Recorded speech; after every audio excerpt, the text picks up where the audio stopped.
এইরকম সুস্বাদু নিরামিষ পনির কিভাবে বানাবেন জেনে নিন।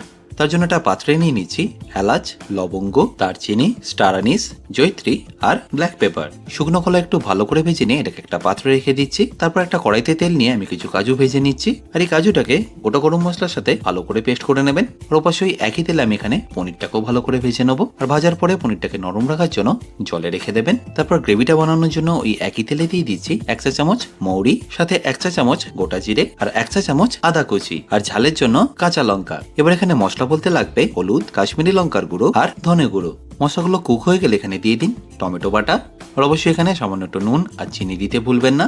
এরপর আমরা যে কাজুর পেস্টটা করেছিলাম সেটাও এখানে দিয়ে দিতে হবে, আর তারপর ভালো করে কুক করে নিয়ে এখানে দিয়ে দিন সামান্য একটু টক দই, আর যদি পারেন অবশ্যই একটু কসুরি মেথি পাতাও দিয়ে দেবেন। তারপর গ্রেভিটা থেকে তেলটা ছেড়ে দিলে এখানে দিয়ে দিন পরিমাণ মতো জল, আর ফাইনালি পনিরগুলো দিয়ে একবার ভালো করে ফুটিয়ে নিন। ব্যাস, তাহলে রেডি নিরামিষ পনির মশালা।